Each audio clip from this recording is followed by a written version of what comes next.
Bukan hatimu, biarlah hati kita dipenuhi dengan sukacita yang dari Tuhan, sehingga dari sukacita itu boleh mengalir penyembahan yang tulus di hadapan Tuhan. Yuk bawa hati kita kepada Tuhan. Dan biarlah kasih setia Tuhan yang memenuhi hatimu dan hatiku ketika hatimu penuh dengan segala kebaikan Tuhan. Biarkan itu meluap menjadi penyembahan yang kudus di hadapannya.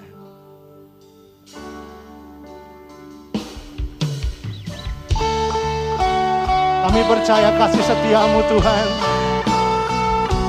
yang kau sediakan bagi setiap kami.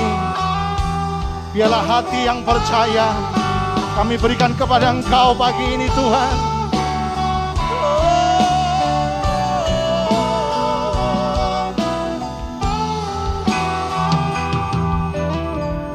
Bersama-sama katakan, sungguh besar setiamu, nyata di sepanjang hidupku.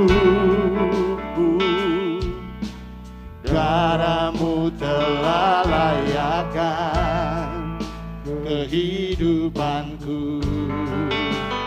Segenap hatimu katakan, oh, tiada kata yang bisa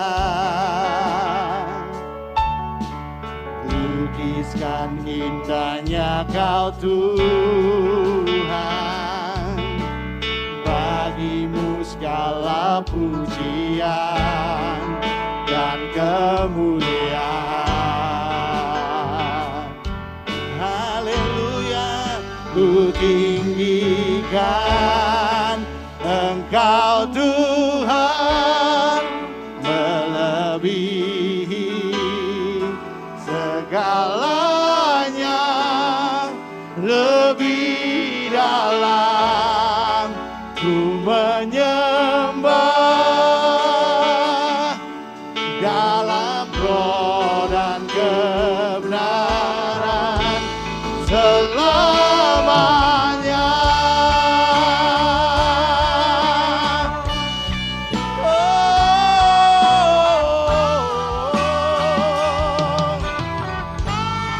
Kami percaya sungguh besar setiamu,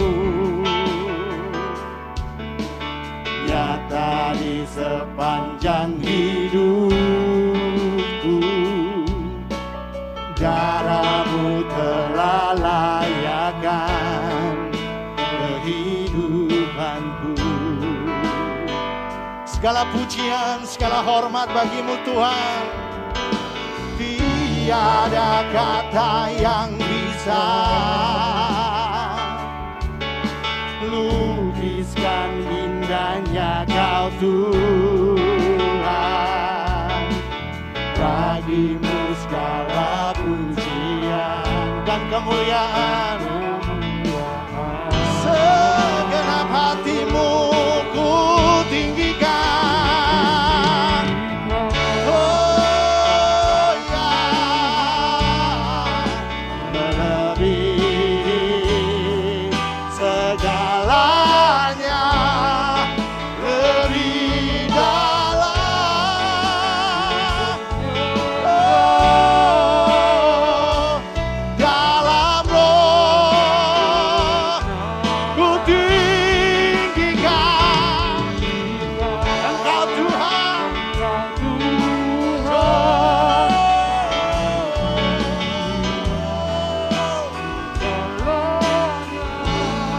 Lebih dalam ku menyembah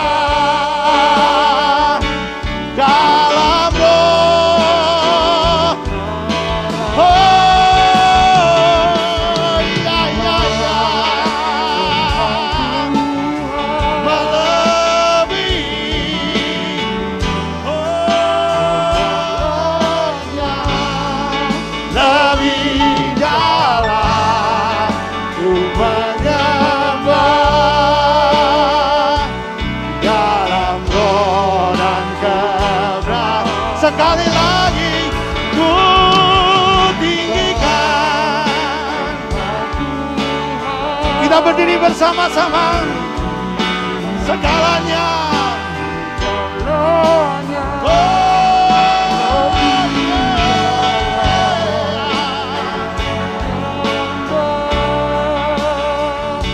Dalam roh dan kebenaran selamanya. Oh, dalam roh dan kebenaran selamanya.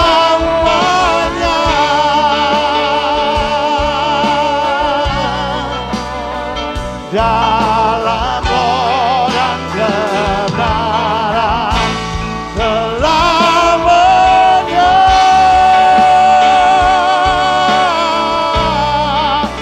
Oh, segenap hatiku, segenap kuatku, ku menyembah.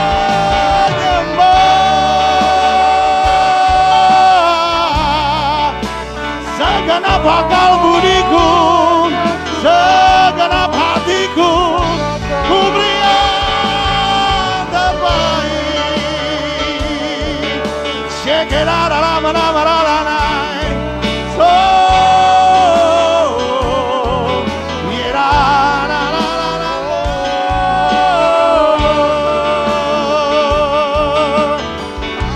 Yerararabarara, shakarararabaranai. So, yerarararamai. Hallelujah.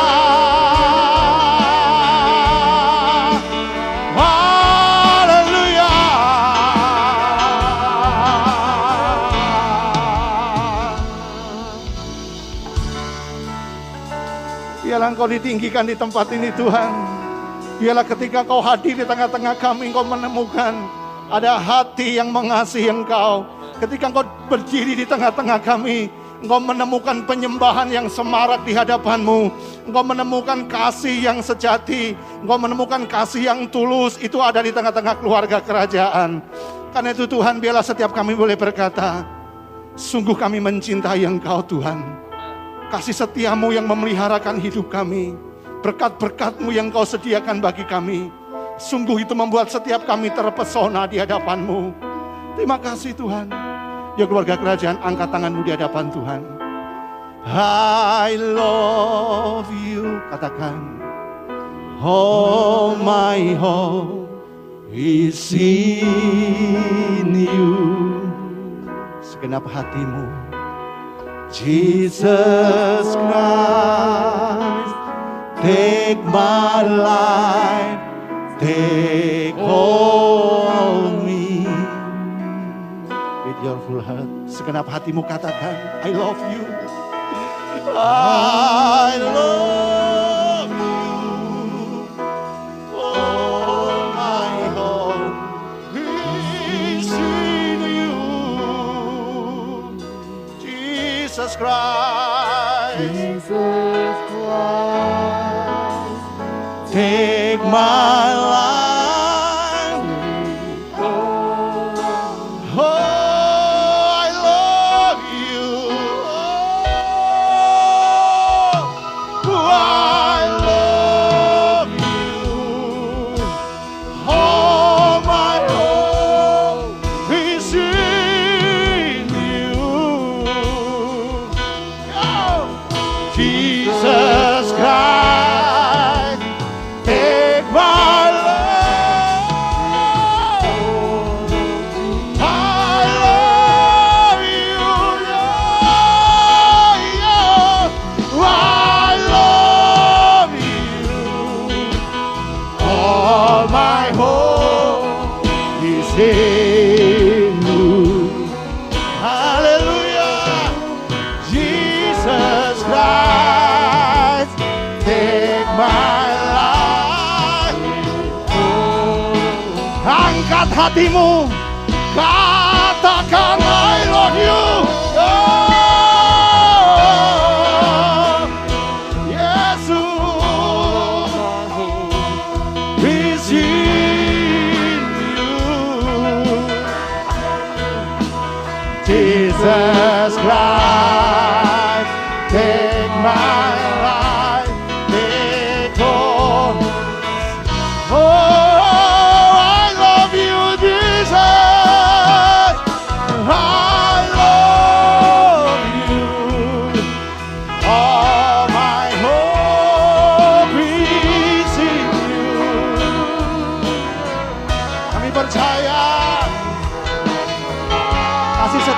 ajaib Tuhan. Sekali lagi, oh, I love you.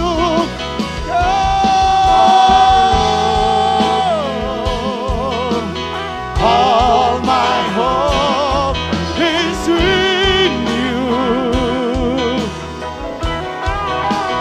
Jesus Christ, take my life, take all of me. Jesus Christ, Jesus Christ, take my life. Jesus Christ, Jesus Christ, take my life, take all of me. I love you. Oh. Kami percaya Tuhan, kasih yang ajaib itu yang selalu memeliharakan hidup kami. Dan ini waktunya kami bersorak-sorai bagi kebesaran-Mu. Ini waktunya kami memberikan sukacita kami di hadapan-Mu. Sebab Engkau Allah yang ditinggikan, kekal sampai selama-lamanya.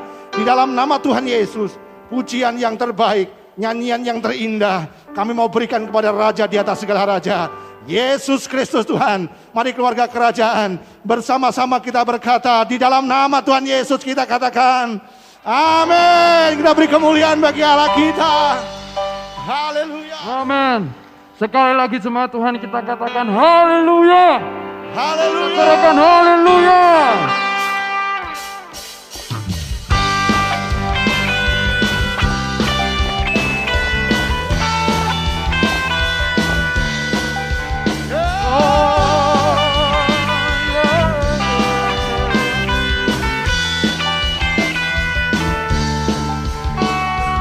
Dasar dari yang kuharapkan, Bukti dari segala yang tak kulihat, iman berikanku kekuatan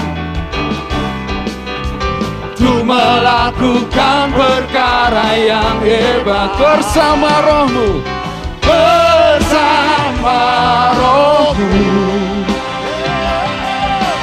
Ku pasti menang, katakan tinggi, nama-Mu dipuji, hormat, kemuliaan, sorak dengan segenap hati, Raja keagungan.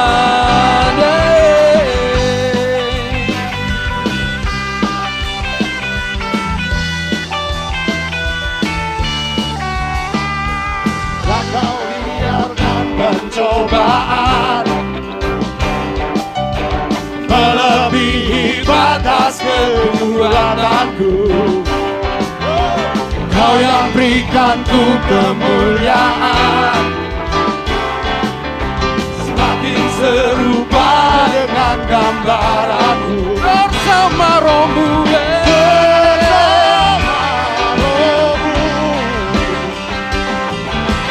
ku pasti menang. Tinggi, nama-Mu dipuji, hormat, kemuliaan, sorak dengan segenap hati, Raja keagungan.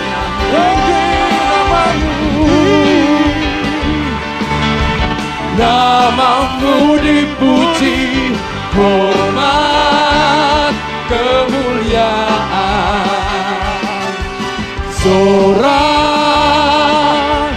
dengan segenap hati, Raja keagungan,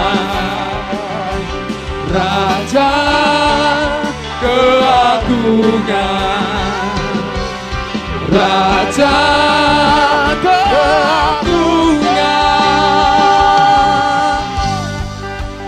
sama tepuk tangan. Yeay. Haleluya. Kita mau terbang di dalam hadirat Tuhan. Kita katakan bersama-sama. Bukan terbang tinggi di awan, bersamamu dalam kemuliaan, sebab firman-Mu teguh menopang, bukan aman di dalam-Mu Tuhan. Mari nyanyikan bersama-sama. Bukan terbang tinggi di awan, bersamamu dalam kemuliaan, sebab firman-Mu teguh menopang, bukan aman di dalam-Mu Tuhan.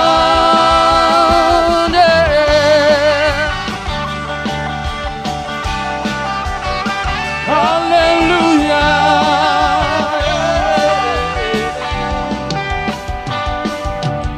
Firman-Mu Tuhan, kita bangkitkan itu.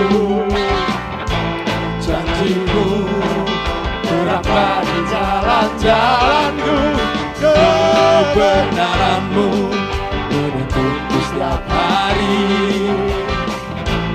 Ku menantikan-Mu, beri kekuatan baru. Semuanya bukan terbang di awan, bersamamu dalam kemuliaan, sebab firman-Mu Tuhan teguh menopang, bukan aman di dalam-Mu Tuhan. Bukan terbang tinggi di awan, bersamamu dalam kemuliaan, teguh menopang, bukan aman dalam-Mu Tuhan. One more time sing. Bukan terbang, bersama-Mu Tuhan dalam kemuliaan, sebab firman-Mu teguh menopang, bukan aman di dalam-Mu Tuhan. Bukan aman dalam-Mu Tuhan. Bukan aman di dalam-Mu Tuhan.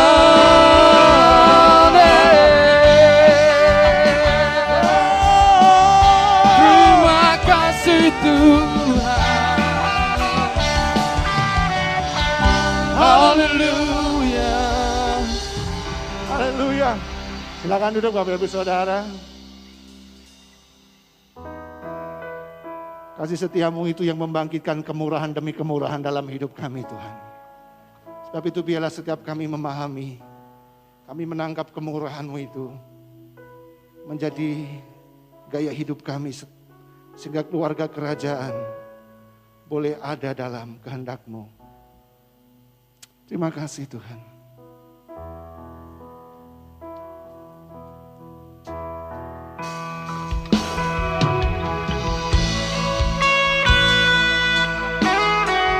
Allah yang tidak pernah berubah, dulu, sekarang, dan sampai seterusnya. Sebab itu kami percayakan hidup kami di hadapan-Mu Tuhan. Kami mau berkata, semua yang ada pada-Mu itu baik bagi kami. Keluarga kerajaan bersama-sama katakan,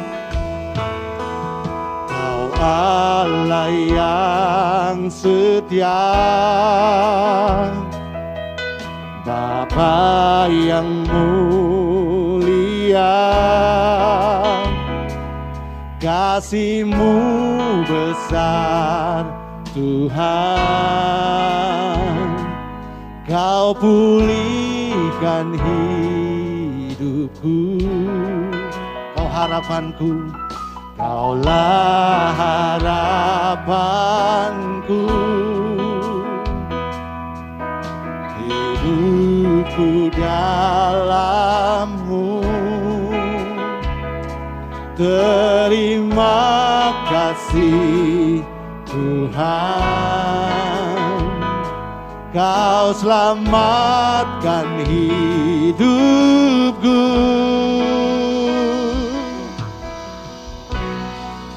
Dengan apa kan ku balas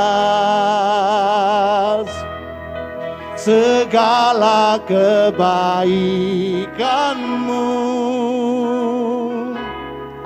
Segenap hatiku menyembah-Mu, Yesus. Ku bersyukur padamu selamanya. Ini ucapan syukur kami di hadapan-Mu, Tuhan. Engkau baik.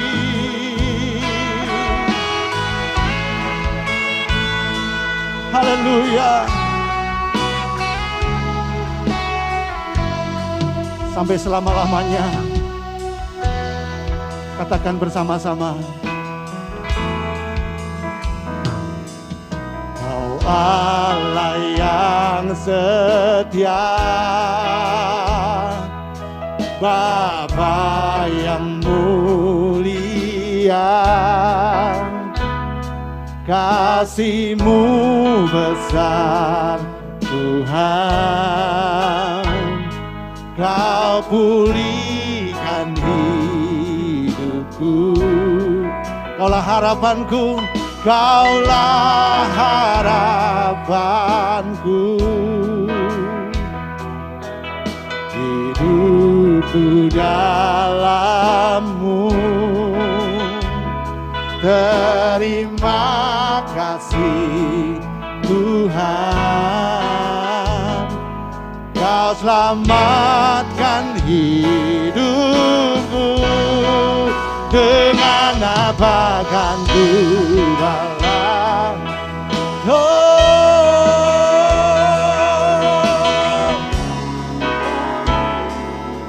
segenap hatiku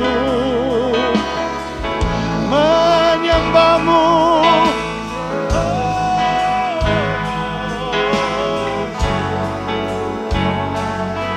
Kita berdiri bersama-sama, katakan, apa kan ku balas segala kebaikan-Mu. Segenap hatiku menyembah-Mu, Yesusku. Ku bersyukur,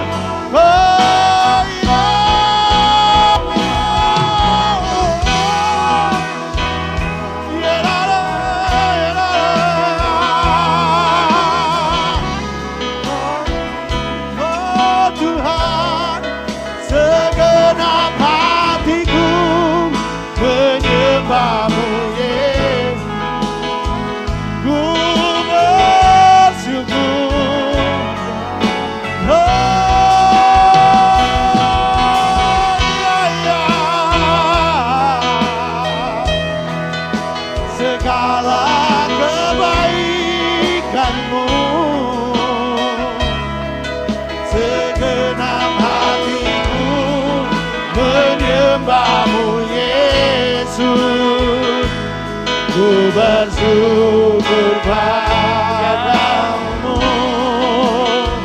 selamanya.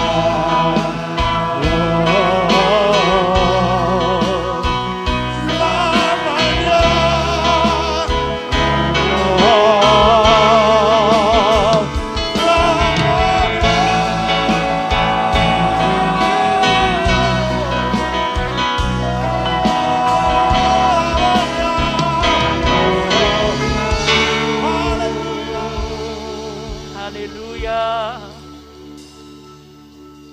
Kami menyadari bahwa Engkaulah yang memiliki segala hidup kami. Kami bersyukur karena kami dimiliki oleh Tuhan Allah kami yang besar. Yang Ia menjadikan setiap kami biji matanya. Dan kami bersyukur karena kami mendapatkan sumber hidup. Yakni Tuhan Allah sendiri. Sumber berkat yang dengan setia memelihara kehidupan kami. Dengan apa kami mau membalas ucapan syukur, pujian kami. Dengan melakukan apa yang firman Allah ajarkan untuk kami dengar dan lakukan. Berfirmanlah pagi ini di dalam nama Yesus. Setiap hati siap untuk ditaburi firman Allah. Katakan amin. Dalam nama Yesus. Mari kita sambut firman Allah bersama-sama dengan katakan amin. Amin. Kita beri tepuk tangan buat Tuhan kita. Selamat pagi, shalom. Sejahtera yang datangnya dari Tuhan turun ke atas keluarga kerajaan. Ya. Bersyukur hari ini kita masuk di minggu ke-38 di tahun 2021. Dan sekali lagi tidak ada kata untuk tidak berkata syukur kepada Tuhan Yesus. Kalau semua kita sebagaimana ada hari ini, kita sehat dan disertai Tuhan. Amin. Boleh lihat orang di kanan kiri Anda, di atas, di belakang, di bawah. Dan lambaikan tangan Anda untuk berkata kami sehat, kami disertai Tuhan, kami diberkati oleh Tuhan. Katakan amin. Katakan amin. Saudaraku, ada survei yang dilakukan sekian puluh tahun yang lalu oleh lembaga yang coba mencari tahu di seluruh dunia ini dengan sampai kepada hari ini, dan survei itu masih berlaku. Kita ngerti persis jumlah penduduk di dunia ini ada kurang lebih 5 miliar. Dan ternyata didapati dari hasil survei untuk mengerti perhatian, care terhadap sesamanya.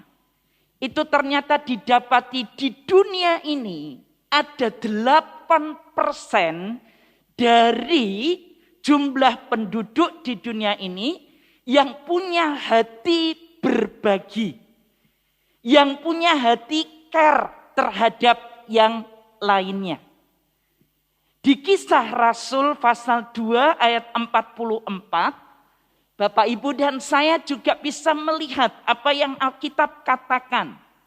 Dan selalu ada dari mereka yang menjual harta miliknya, lalu membagi-bagikannya kepada semua orang, sesuai dengan keperluan masing-masing.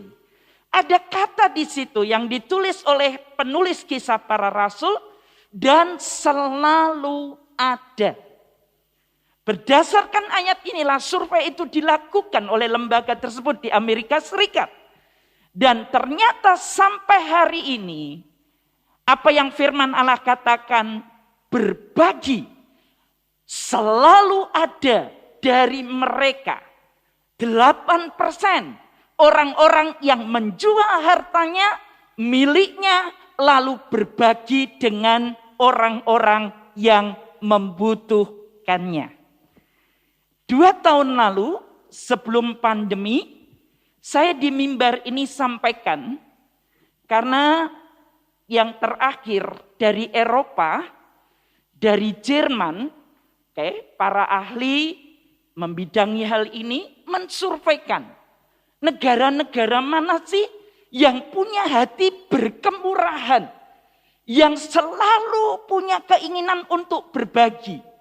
Dan hari itu saya ketika membaca riset tersebut, report yang ada, wow, hati saya penuh dengan sukacita. Karena dari Jerman hasilnya seperti ini. Negara yang punya hati berbagi begitu kuat. Ketika ada orang yang membutuhkan pertolongan, ketika ada gempa bumi, ketika ada situasi yang tidak membuat orang nyaman dan membutuhkan pertolongan, negara nomor 1 dari survei beberapa tahun yang lalu dari Jerman dikatakan seperti ini. Indonesia. Wow, kita beri tepuk tangan dulu. Kok kita seneng gitu ya? Padahal ini survei dari Eropa loh saudara, yang surveinya nggak sudah abal-abal, itu butuh benar-benar riset ya. Dikatakan seperti ini, bangsa Indonesia, negara Indonesia, itu bangsa yang berkemurahan. Sekarang yang senang jadi orang Indonesia karena dari hasil surveinya Anda dan saya dinilai oleh dunia bangsa yang berkemurahan. Tepuk tangan. Wah, luar biasa. Papa Jo dan saya hari ini sesuai dengan kostum yang ada kotak-kotak, tapi kami sengaja pakai kaos yang kami dapat dari My Pertamina. Ketika kami beli bensin Pertamax ya, atau Pertamina Dex, lalu kemudian ada program dari Pertamina, judulnya Berbagi Berkah. Waktu saya pertama dapat kaos ini, saya tertarik dengan ini, tulisan ini. Ternyata ada latar belakang yang Anda perlu dengar. Kenapa Pertamina Indonesia sekarang mau berbagi? Bisa bayangkan ya, tiap hari orang-orang yang di My Pertamina, programnya waktu itu, bulan September ini, berikan kepada orang dan berbagi. Waktu saya tanya, kenapa Mas? Lalu saya coba cari tahu, kenapa? Ya, dengan menteri yang sekarang didapati Pertamina Indonesia surplus. Makanya bisa buka-buka lagi, tempat-tempat lain di Indonesia, karena beberapa tahun lalu mungkin Anda pasti tidak asing ini, kita dikejutkan dari BUMN ini karena ada banyak yang untuk keuntungan buat diri sendiri, ya, keuntungan buat diri sendiri. Tapi dengan pemerintahan yang ada sekarang kita tahu tidak lagi, benar-benar dipangkas yang korupsi, lalu mulai berkata, berikan kepada rakyat apa yang jadi hak rakyat. Sehingga negeri kita Indonesia mulai mengalami surplus dari kepemimpinan yang ada. Dan kemudian saya mengerti, mereka diberkahi. Dan mereka tidak memikirkan diri sendiri. Mereka memberikan rasa syukur. Dan salah satu yang dikerjakan dengan berbagi kaos seperti ini.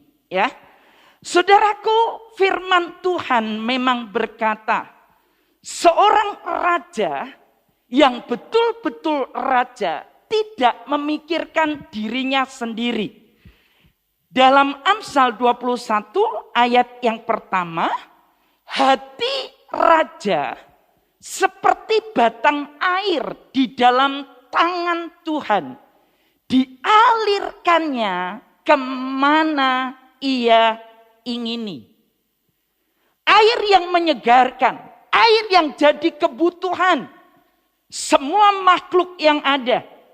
Air yang segar, bening, dingin, menyegarkan untuk dinikmati. Tuhan berkata, hati raja adalah seperti batang air. Dari sumbernya ia mendapatkan. Lalu kemudian hati raja mengalirkan itu. Seperti batang air. Seperti kalau saya boleh ngomong pakai bahasa sekarang, balon besar. Yang dari sumber mengalirkan aliran air deras jernih. Kehidupan yang menyegarkan bagi semua yang membutuhkan. Dan firman Tuhan berkata, mengapa minggu lalu saya sampaikan, jemaat hadirlah, keluarga kerajaan hadirlah. Karena hari ini Tuhan mau sampaikan kepada Anda dengan saya, hidup memiliki hati raja. Hidup memiliki hati raja-raja. Seperti apa hati raja-raja? Karakteristik yang pertama dari seorang raja adalah murah hati. Katakan bersama saya, murah hati. Katakan sekali lagi, murah hati. Kalau mau disebut seseorang pribadi dengan karakteristik raja, Tuhan berkata, murah hati. Murah hati bukan bicara mengenai jumlah, kuantitas, nominal, namun murah hati berbicara mengenai hati yang kaya. Di Alkitab ada contoh, Tuhan kita Yesus Kristus itu luar biasa. Kreativitasnya untuk ngerti seperti apa sih orang-orang dalam hal memberi. Ini kalau saya terapkan, Papa Jo dan saya terapkan kira-kira, wow, sensitif sekali mungkin ya, akan jadi omongan mungkin. Masa Bapak Ibu Gembala sengaja di dekat kotak persembahan, terus mau lihat kami memberikan persembahan berapa? Zaman itu Yesus sengaja di bait Allah, lalu iya Tuhan sengaja dekat dengan persembahan dan memperhatikan orang-orang yang memberi persembahan. Injil Markus 12, Injil Lukas menyampaikan tentang hal ini. Lalu diam-diam Yesus mengamati. Datanglah orang-orang kaya, orang-orang yang punya duit. Zaman itu tidak ada amplop seperti sekarang. Zaman itu langsung diberikan di kotak persembahan. Makanya Yesus juga dengan kasat mata bisa lihat orang itu mengkai akeh, orang itu ngasih sedikit, orang itu mengkai jumlah yang banyak. Yesus bisa lihat itu. Oke? Tapi yang luar biasa, Tuhan kita berdiskusi dengan murid-muridnya. Dan dia menanyakan ini. Menurut kamu, karena kemudian datanglah seorang janda yang miskin. Dari mana seseorang bisa dilihat miskin? Dari penampilannya. Dari mana seseorang bisa dibuat miskin? Nanti kita akan pelajari itu. Karena Forbes Indonesia juga punya kategori seperti itu. Dia hanya datang dengan 2 peser. Nilai yang sangat kecil pada waktu itu. Buat bayar parkir Rp2.000 saja tidak bisa. Janda miskin ini hanya punya, kalau mulai nominal sekarang Rp1.000. Yang nilai paling kecil buat bayar parkir, kecuali parkir sepeda motor, parkir mobil, sudah tidak bisa. Ia memberikan persembahan itu di kotak persembahan. Setelah itu pergi di bait Allah beribadah, dan mulailah Yesus mengajak murid-muridnya berdiskusi. Diskusinya seperti ini. Menurut kamu, aku berkata menurut kamu, siapa yang memberikan jauh lebih banyak? Muridnya yang satu mulai ngomong, itu tadi yang orang kaya, wah sak gebot. Yang satu lagi berkata, itu loh yang mata uangnya, kita ngomong Indonesia saja, mata uang Indonesia merah. Wah 100 ribuan, dia yang paling banyak. Wah berikannya banyak banget. Yang satu lagi muridnya berkata, itu Tuhan yang guru, itu yang kasih warna biru-biru itu tadi. Yang satu ngomong, oh tapi yang warna hijau, yang 20 ribuan tadi itu ngasih lebih banyak lagi loh. Lalu Yesus berkata seperti ini. Aku berkata kepadamu, sesungguhnya janda miskin ini memberi lebih banyak. Guru, enggak keliru. Dia hanya 1.000 perak loh. Kecil banget dibandingkan yang ratusan ribu, 50-an ribu, 20-an ribu, 10-an ribu, bahkan uang coklat 5.000. Lalu Yesus berkata seperti ini. Ia memberi lebih banyak daripada semua orang yang memasukkan uang ke dalam peti persembahan. Sebab ada alasannya. Mereka yang kaya-kaya, yang banyak tadi memberi dari kelimpahannya. Artinya, bahasanya Yesus berkata begini. Di rumah mereka, di dompet mereka, di tabungan mereka, masih ada yang jumlahnya lebih banyak. Yang diberi yang kelihatan menurut kacamata kita, wah sudah 100.000, 50.000, 20.000, 10.000. Menurut kita berkata, wow itu sudah banyak. Tapi sebenarnya mereka memberi jauh lebih kecil dibandingkan apa yang mereka terima dan miliki. Janda ini memberi dari kekurangannya. Semua yang ada padanya. Yaitu seluruh nafkahnya. Ngerti ya? Hati raja berbagi ternyata tidak diukur mengenai nominalnya. Makanya kalau ada yang berkata seperti ini, Papa Jo beliau singgung dalam khotbahnya beberapa waktu lalu. Nanti kalau saya sudah kaya, baru saya memberi. Beliau berdasarkan firman Allah ajarkan, enggak akan bisa.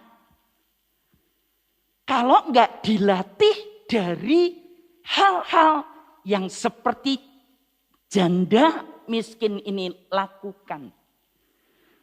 Punya hati raja, murah hati.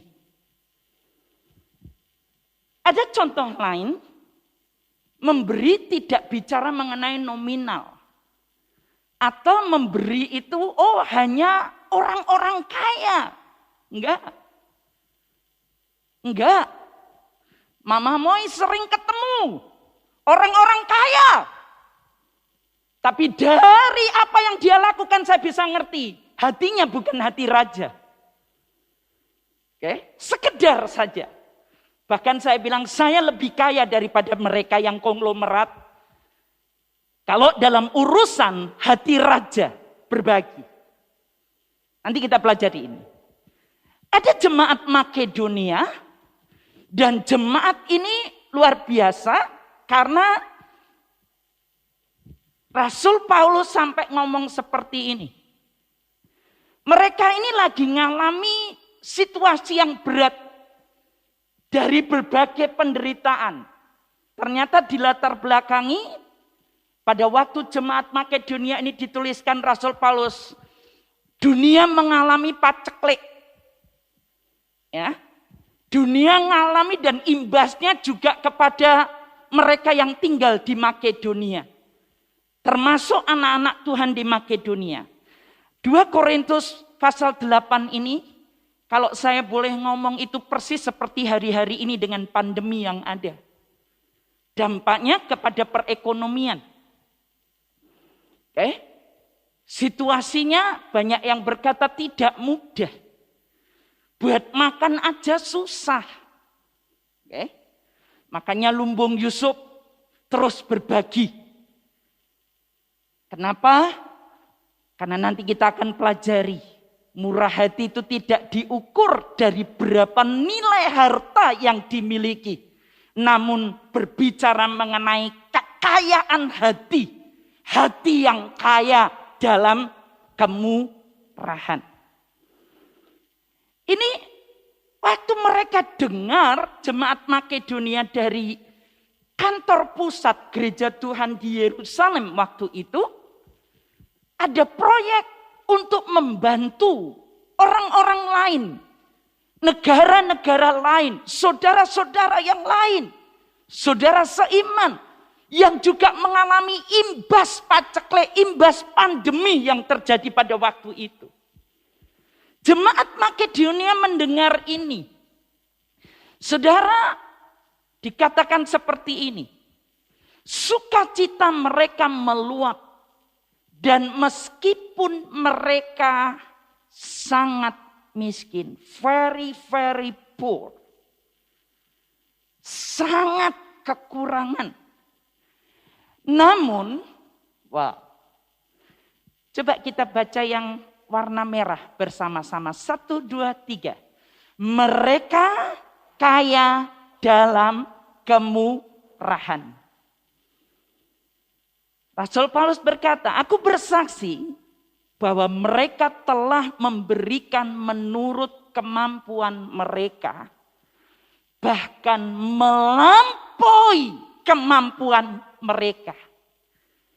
Dengan kerelaan sendiri, mereka meminta dan mendesak kepada kami supaya mereka juga beroleh kasih karunia untuk mengambil bagian dalam pelayanan kepada orang-orang kudus. Siapa bilang hari ini dipatahkan dengan firman Tuhan ini? Kalau ada pernyataan, hanya orang-orang yang berduitlah yang punya hati untuk berbagi. Firman Tuhan dengan jelas mengatakan, jemaat Makedonia miskin, kurang. Tapi lihat, tidak ada alasan orang miskin tidak bisa punya hati raja untuk berbagi kepada yang lainnya. Yang percaya katakan amin. Tepuk dadanya sendiri sekarang. Saya bisa berbagi. Tidak ada alasan untuk tidak berbagi. Karena saya miskin. Sekali lagi. Tidak ada alasan buat saya untuk tidak berbagi. Katakan amin. Katakan amin.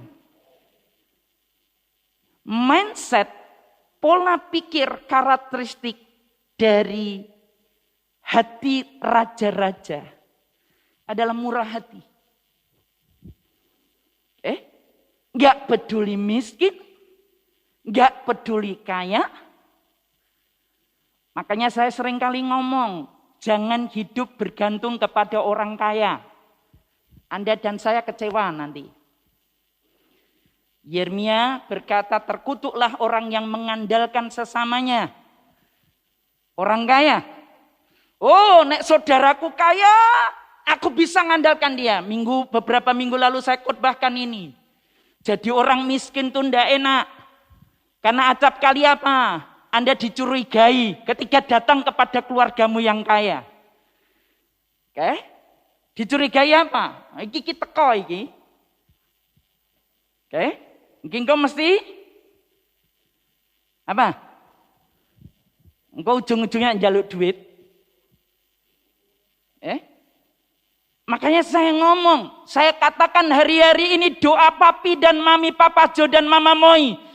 Keluarga kerajaan tidak enak jadi orang miskin. Dan Tuhan mau ajarkan kebenaran firman Tuhan. Bagaimana Anda dan saya menjadi orang-orang yang akan diberkati. Supaya bisa menjadi berkat bagi banyak orang. Amen. Pola apa yang Tuhan ajarkan. Murah hati. Karakteristik yang pertama. Seringkali untuk diberkati diperlukan keberanian untuk melakukan tindakan iman. Yaitu dengan memberkati terlebih dahulu. Menabur sebelum menuai.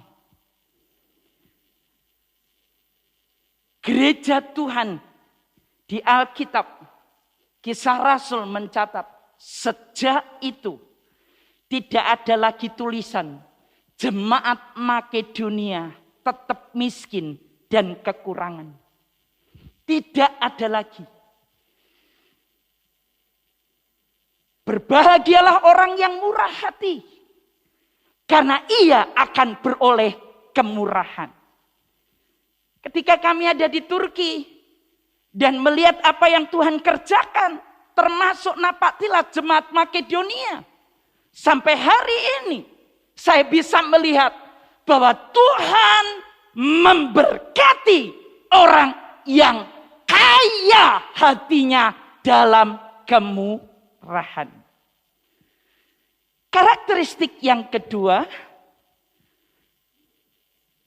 murah hati, hati raja-raja.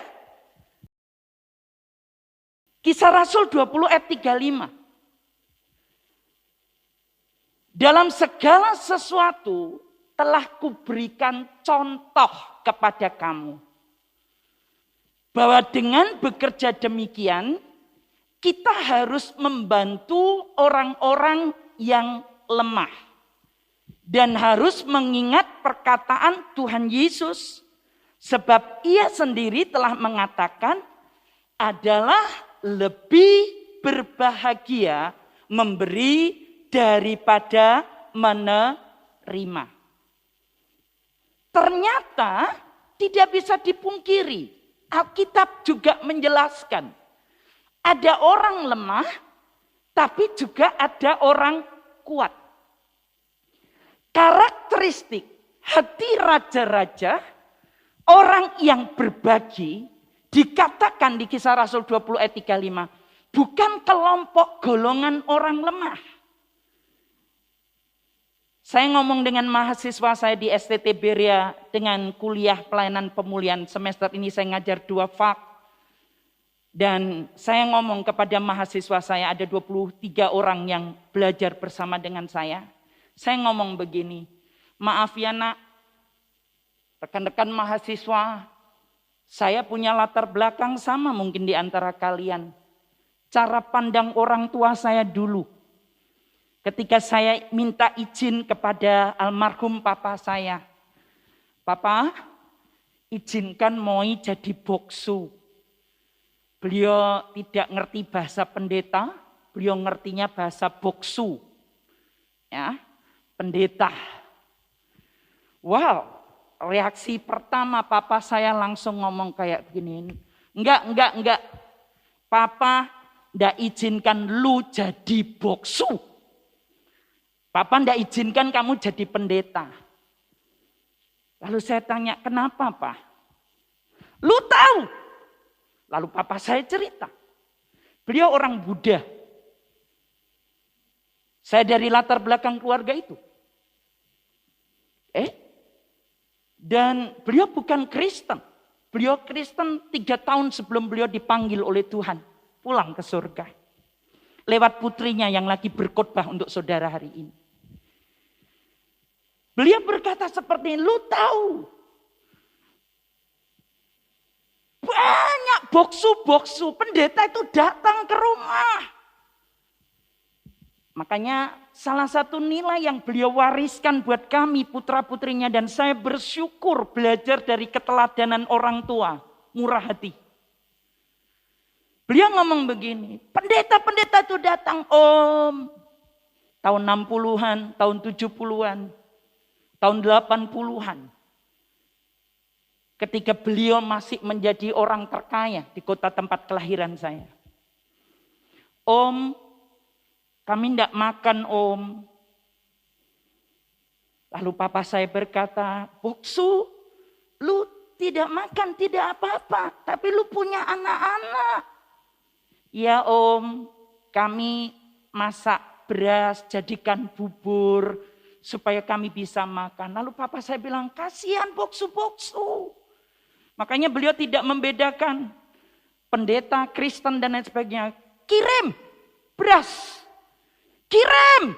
Apa yang bisa dikirim? Kirim. Makanya terkonsep dalam pikirannya seperti begini. Pendeta itu miskin. Makanya satu hari saya tidak bisa menyenangkan beliau karena beliau sudah lebih dahulu pulang ke surga. Tapi satu kali Papa Jo saya, Emily, waktu Emily masih 6 tahun. Waktu hari ulang tahun mama saya, ke-70. Dan saya tanya kepada beliau, apa toh mah? Ketika keluarga saya kumpul, saudara-saudara saya kumpul, apa toh mah yang belum tercapai, belum terwujud? Mama pengen apa? Lalu mama saya berkata, aku pengen ke Cungkok. Aku pengen ke Cina. Aku pengen tahu leluhurku. Ya, daerah leluhurku. Bertahun-tahun keluarga saya kumpul merayakan ulang tahun. Kalau nggak salah 73 tahun. Perjalanan sekali lagi ditanya, Mama sudah 73 tahun. 3 tahun yang lalu permintaannya apa? Pengen ke Cungkok.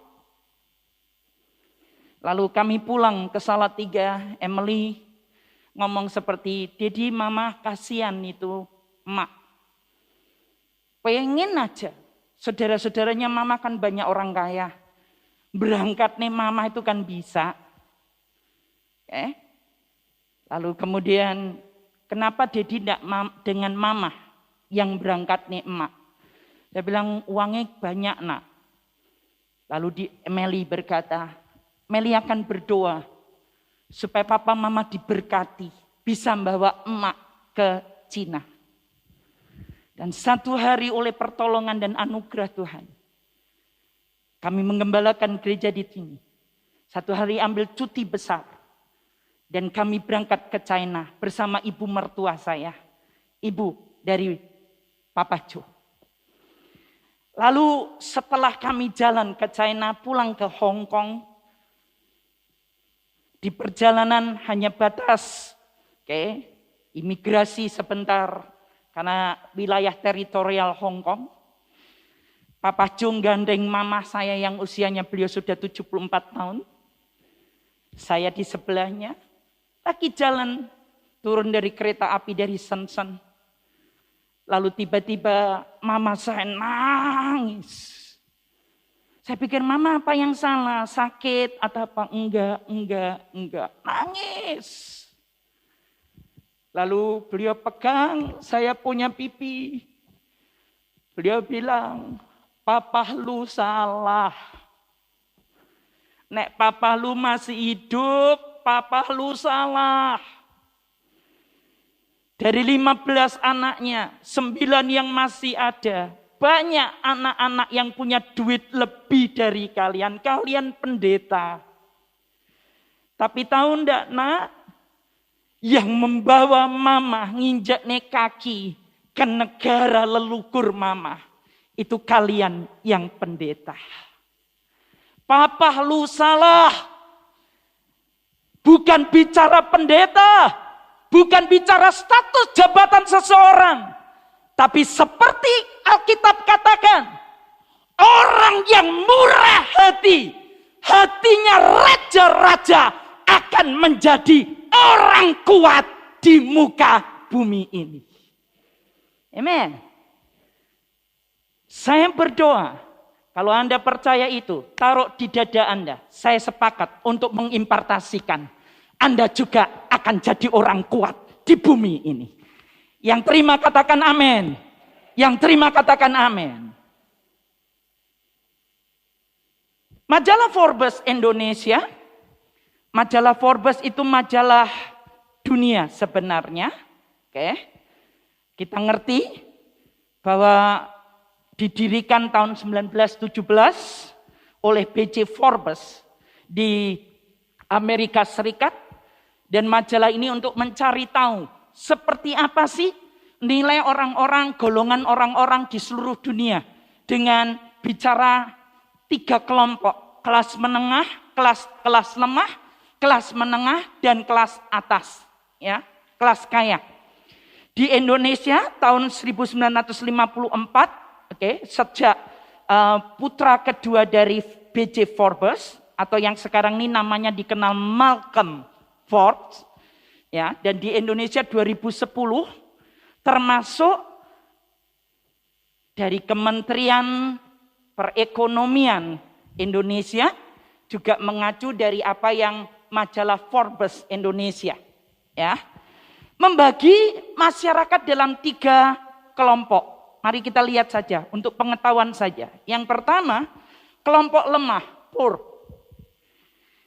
Yang pertama, ini kelompok lemah yang betul-betul lemah, kelompok miskin. Tapi yang kedua ada kelompok miskin menengah, poor middle. Ya, pengeluarannya tiap bulan di bawah 1 juta. Ya. Saya tidak tahu Bapak Ibu Saudara semuanya, Anda punya masing-masing catatan tentang hal ini. Tapi pengetahuan ini Anda dan saya perlu ngerti. Seperti ini loh, pengelompokan yang ada yang majalah Forbes dan dipakai Info Forbes Indonesia tahun 2020. Yang kedua, kelompok menengah. Ini ada gambar-gambar orang-orang kayanya Indonesia. Ya. Salah satu di dunia masuk 100 besar dunia dari majalah Forbes. Dan kita bersyukur orang Jawa Tengah. Ya, pemilik Jarum BCA. Sekarang jadi orang nomor 1 terkaya di Indonesia menurut majalah Forbes. Ya. Kelompok yang kedua adalah kelompok menengah. Ini pun dibagi 3 bagian. Ada kelompok menengah bawah yang pengeluarannya antara 1,1 sampai 2 juta. Jadi kalau Bapak Ibu Saudara tiap bulan keluarkan dana, pengeluaran Anda antara 1 sampai 1,1 sampai 2 juta, berarti kita masuk kelompok menengah bawah. Kelompok menengah, middle, ya, pengeluarannya antara 2,1 sampai 5 juta. Ya, kalau Anda keluarkan tiap bulan pengeluaran Bapak Ibu Saudara antara nilai-nilai ini, berarti kita masuk di kelompok middle, menengah. Lalu ada kelompok menengah atas, upper middle. Pengeluarannya antara 5,1 juta sampai 7 juta per bulan.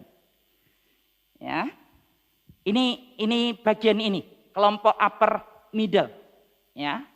Wah, aku tiap bulan belanja, tiap bulan untuk mengeluarkan bayar listrik, makan dan lain sebagainya, angsuran 5,1 sampai 7 juta, berarti Anda dan saya masuk kelompok upper middle. Lalu yang ketiga, kelompok atas. Ya.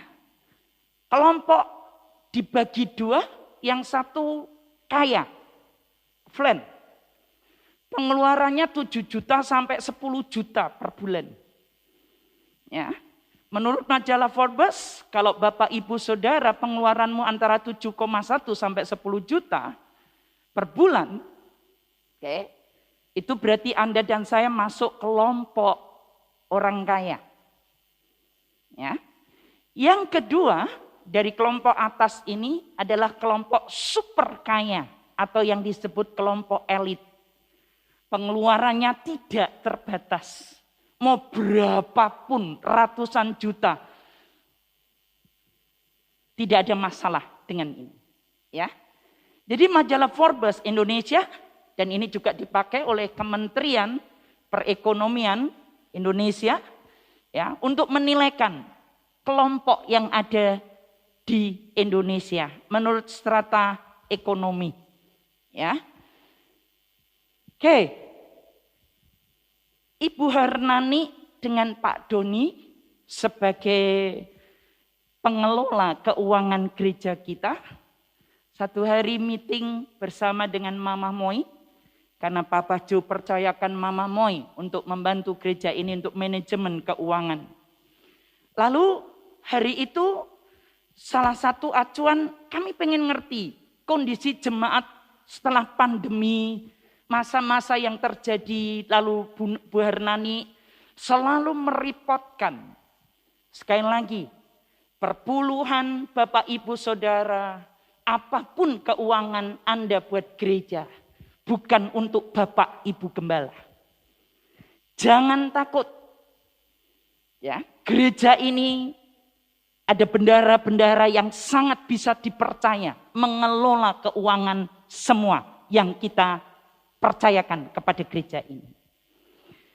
Lalu intinya, waktu itu kami coba cari tahu kondisi kita, keluarga kerajaan itu seperti apa.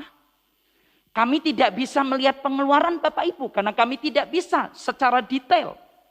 Tapi rupanya terakhir setelah PPKM, terakhir bulan Maret, Ibu Hernani nyatakan ini sepertinya yang akan jadi acuan kita. Perpuluhan Maret 2021. Ya. Bisa jadi April berubah, ya. Tapi ini kita mengacu kepada report laporan Bapak Ibu Saudara perpuluhan Anda bulan Maret 2021.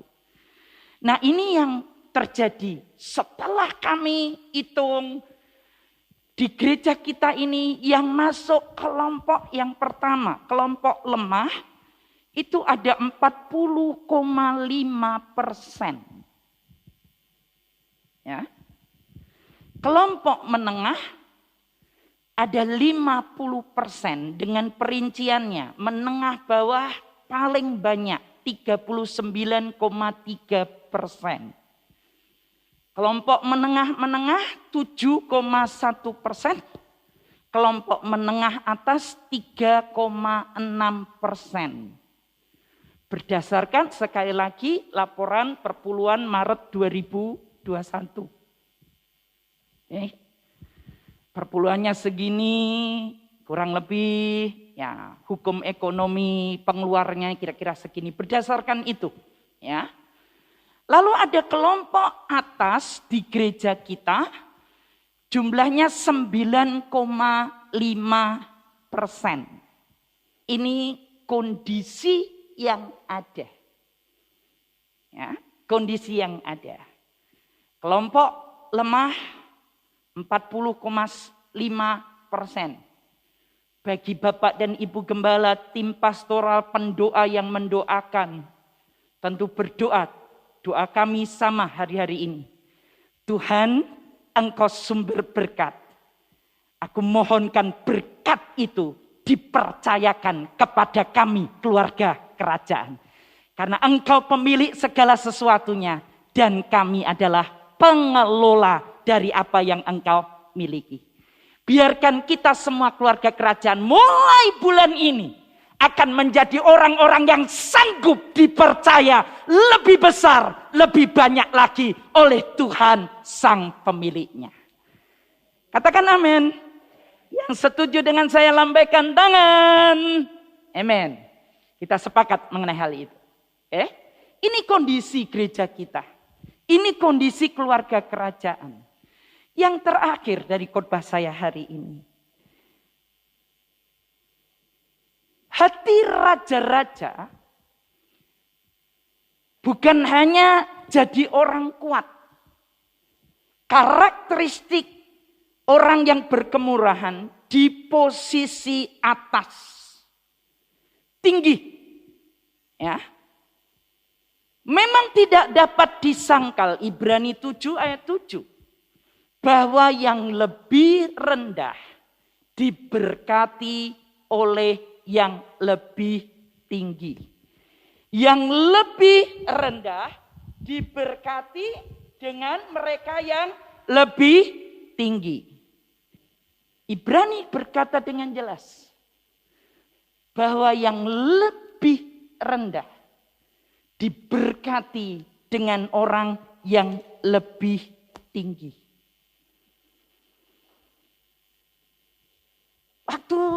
saya merenungkan kebenaran ini. Tuhan, orang yang bisa dipercaya mengelola hartanya Tuhan.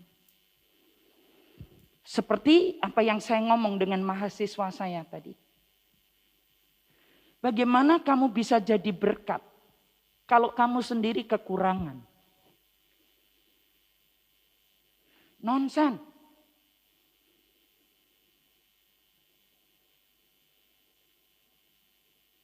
Gak mungkin saya bisa menjadi berkat bagi orang lain kalau saya gak punya.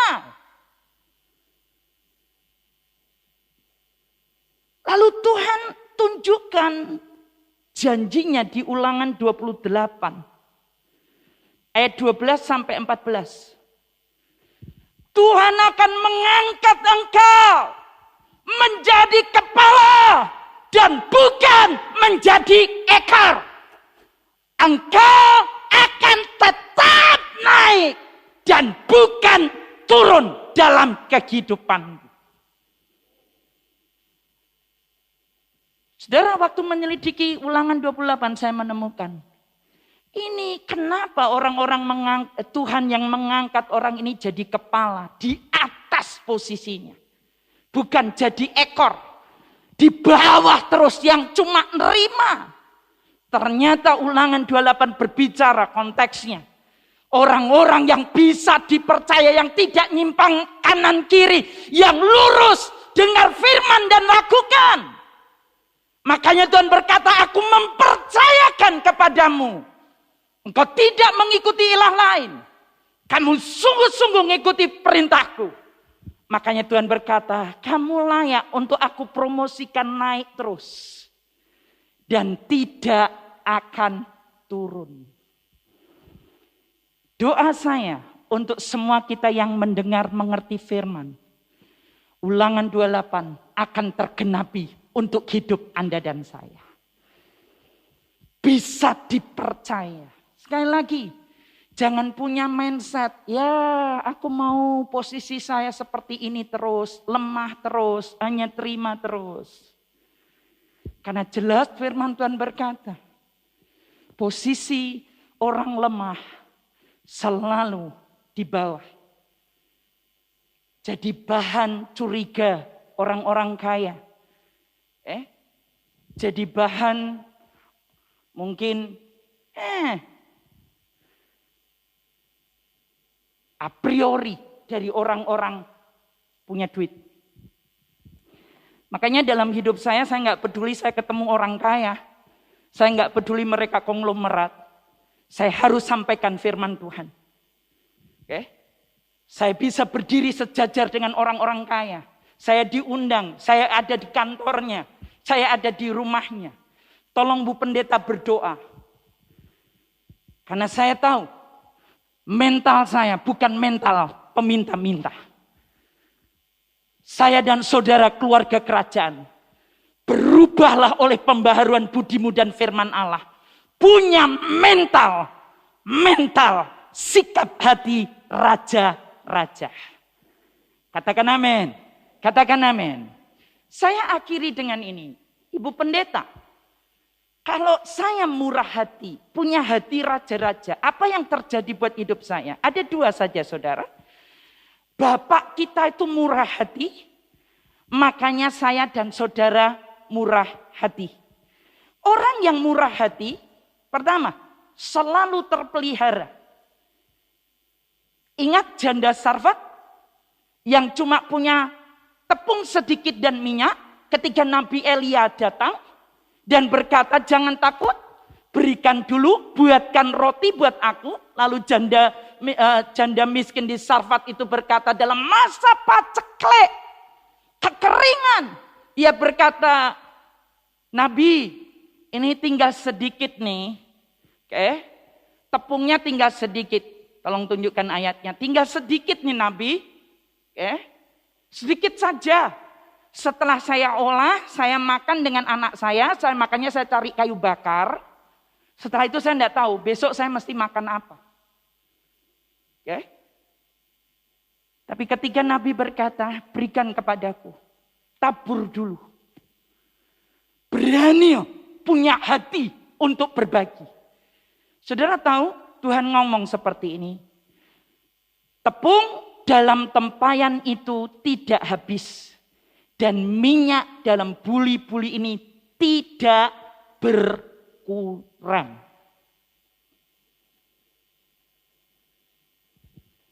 Maafkan saya kalau saya ngomong. Anak-anak raja yang hadir hari ini. Kalian yang di atas, di bawah. Beras di rumah kita, apakah kita pernah kekurangan beras?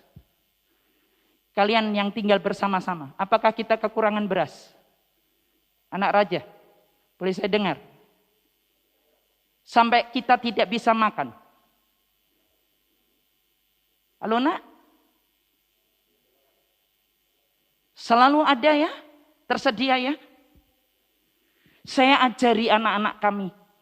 Bukan hanya anak kandung, anak-anak yang Tuhan titipkan buat kami. Nak, ayo. Tuhan berkata, kalau kamu bisa dipercaya, jangan takut untuk memberi. Kami pernah, saya ke dapur, saya hanya lihat persediaan beras tinggal 1 karung. Bapak Ibu tahu, kami tinggal 23 orang. Kalau kumpul semua 33 orang di anak raja. Dan anak-anaknya umur-umur semego kabeh. Itu nek masak, Bapak Ibu kalau tanya beras 1 karung 25 kilo, itu enggak butuh 1 minggu. Les. Saya enggak mau anak-anak saya kelaparan. Saya tahu Tuhan yang punya proyek pekerjaan ini, pelayanan ini. Aku tahu dia bertanggung jawab untuk apa yang ia percayakan. Selama saya dan Papa Jo bisa dipercaya mengelola. Lalu kadang saya ngajari kepada mereka, yuk bagi berkat yuk. Kadang mereka berbagi. Saya ngomong anak-anak jangan sampai ya kedengaran ya ada jemaat atau tetangga kita kelaparan karena tidak bisa makan. Ayo, kita punya apa? Bagi. Kita punya apa? Bagi. Lumbung Yusuf. Saya harus ngomong ini. Kalau ibu gembalanya berani. Saya yakin saya memberi contoh teladan buat Anda semuanya. Kenapa Anda tidak bisa lakukan itu juga? Jangan berkata saya masih miskin ibu. Firman Tuhan hari ini dengan jelas berkata, no. Bukan bicara mengenai nominal. Tapi hatimu kaya dalam kemurahan. Ada itu. Coba cek kalau tidak percaya ke rumah saya hari ini. Saya sampai bingung, saya ngomong gini. Nak, ayo berbagi mana lagi nak. Begitu disalurkan, datang lagi. Begitu disalurkan, datang lagi. Sampai saya bilang Tuhan, makanya jangan heran. Kampung ini, tetangga-tetangga kita bisa melihat Yesus dalam kehidupan keluarga kami. Ayo, apa yang bisa dilakukan? Berbagi. Kadang kami punya sayur, saya belanja ke pasar. Makanya ini yang kedua, terakhir saudara. Orang yang berkemurahan akan beroleh kemurahan. Berbahagialah orang yang murah hatinya. Karena mereka akan beroleh kemurahan. Saya kalau belanja ke pasar, ya tentu saya bawa uang dong saudara. Tidak mungkin saya belanja ke pasar, saya nggak bawa uang. Tapi anak-anak saya jadi saksi. Banyak bapak ibu saudara yang kenal kami secara pribadi. Beberapa minggu lalu setelah makan sama-sama selesai ibadah. Saya ngomong dengan beberapa ibu. Bu Hernani, ada yang lainnya Bu Deborah ngomong. Mami itu, wah nek orang berkemurahan terhadap mami itu banyak banget. Tidak bisa dihitung. Saya beli sayur. Bu, tumbas sayur niki nggih. Anak ya benten-benten nggih, Bu. Nggih, semuanya panggil mami, mami. Wonten ingkang sakjane wonten ning sampun imah-imah malih. Oh, ngaten. Wah, iki berarti yatim nggih, yatim piatu nggih. Saudara tahu? Saya belajar sesuatu. Pak Doni sampaikan ke saya ada buku yang umat saudara-saudara kita Muslim buat itu. Bukunya itu dalam bahasanya sedek. The Power of Sedekah. The Power of Sedekah. Pak Doni sampai ngomong gini, Bu Moy, ini saudara-saudara kita Muslim tuh punya buku ini loh, The Power of Sedekah. Itu tuh luar biasa. Kadang saya di pasar Blauran, kadang bu titip nggih niki kangge lare-lare. Loh, jenengan kan nggih mengke kedah nganu niki kan dodolan. Mungkin jenengan rugi mboten Bu, mboten. Kula titip nggih Bu. Kenapa beberapa waktu lalu kami bisa berbagi di kampung ini dengan sayuran. Saya beli sayur di satu tempat. Lalu kemudian tiba-tiba ada orang datang temui saya, Bu, jenengan purun Bu, beton niki. Napa Pak? Satu bagor sayur. Pinten regine? Mboten Bu, jenengan beto mawon. Jenengan beto mawon. Lalu buat apa buat saya? Terus saya ingat, oh besok kan hari Minggu. Bisa berbagi kepada jemaat yang lain. Orang yang dapat dipercaya, orang berkemurahan akan beroleh kemurahan. Amen? Amen? Kita berdiri bersama-sama berdoa untuk firman Tuhan hari ini. Bapak Jo akan mendoakan kita semua sesuai firman Tuhan hari ini. Mari kita akan berdoa. Kami berterima kasih berita firman yang sangat luar biasa mengajari kami tentang berbagi, memberi dalam kerelaan, bahkan keikhlasan. Tuhan berkata bahwa hendaklah masing-masing memberi menurut kerelaan hatinya, jangan dengan paksa, tapi dengan sukacita. Sebab Allah mengasihi orang yang memberi dengan sukacita. Barang siapa menabur sedikit, pastikan Anda akan menuai sedikit. Siapa yang menabur banyak, engkau akan menuai banyak. Karena pemberian, persembahan itu relasi kita dengan Tuhan dalam hal kerelaan. Ukuran yang kamu pakai untuk mengukur akan diukurkan kepadamu. Karena itu pada waktu Bapak Ibu didapati bermurah hati, berkemurahan, maka seluruh dunia ini akan dibuat oleh Tuhan bermurah hati kepadamu. Katakan amin. Sehingga kemanapun engkau pergi, engkau akan mendapati ada banyak orang yang dibuat Tuhan bermurah hati kepadamu. Bahkan engkau akan menjadi orang yang disukai banyak orang lain. Orang akan mau bekerja sama, mau join, mau bisnis untuk sesuatu yang mereka bisa kerjakan bersama dengan Bapak Ibu. Ini yang terjadi sehingga engkau akan selalu menikmati akan kemurahan Tuhan. Dan hidup dalam kecukupan, lebih daripada cukup, berkelimpahan, bahkan mengalami kelimpahan tanpa batas. Tuhan akan memberkati engkau berlimpah-limpah, memperluas daerahmu, sehingga engkau akan didapati sebagai orang-orang yang berbahagia karena engkau suka berbagi kepada orang lain. Terima kasih berkati Mamamu yang sudah sampaikan firman dan semua kami menangkap secara utuh akan kebenaran itu dan Tuhan meteraikan di dalam hati kami. Supaya kami didapati orang yang setia menjadi pendengar dan pelaku firman yang setia. Perjalanan kami akan dibuat Tuhan menjadi berhasil. Dan kemanapun kami pergi akan mengalami keberuntungan. Bahkan Tuhan akan memberikan kepada kami pengurapan, roh keahlian, pengertian, pengetahuan dalam segala macam pekerjaan.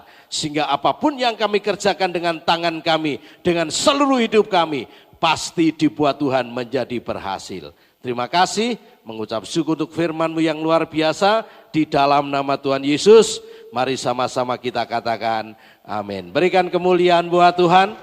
Tuhan berkati, silahkan duduk Bapak Ibu. Shalom keluarga kerajaan. Selamat datang dan bertemu kembali dengan saya, Rafael Tegar. Dan mari kita simak pengumuman untuk minggu ini.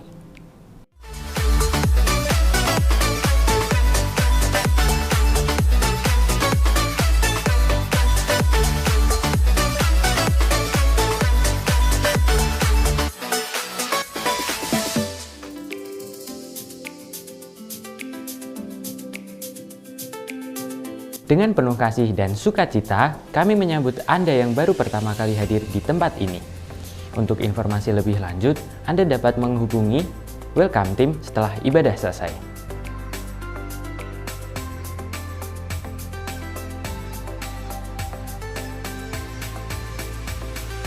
Untuk ibadah onsite, keluarga kerajaan dapat mendaftarkan diri kepada sekretaris gereja pada jam kantor di nomor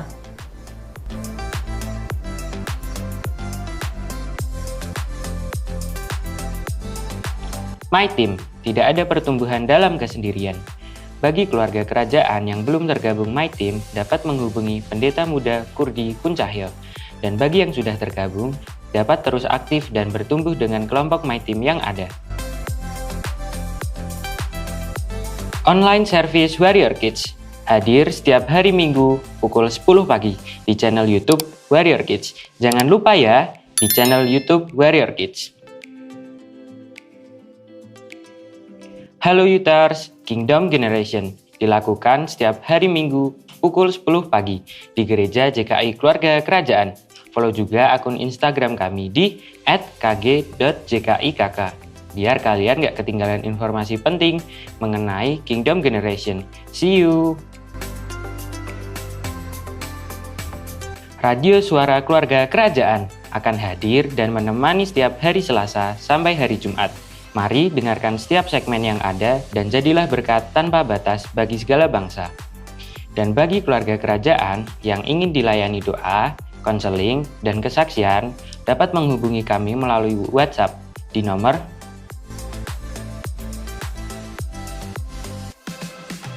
persembahan dan perpuluhan dapat diberikan melalui transfer ke rekening BCA sesuai dengan nomor rekening berikut. Selain itu, juga dapat diberikan melalui aplikasi scan barcode yang tertera di kotak persembahan setelah ibadah selesai. Atau keluarga kerajaan dapat menggunakan amplop yang tersedia di gereja.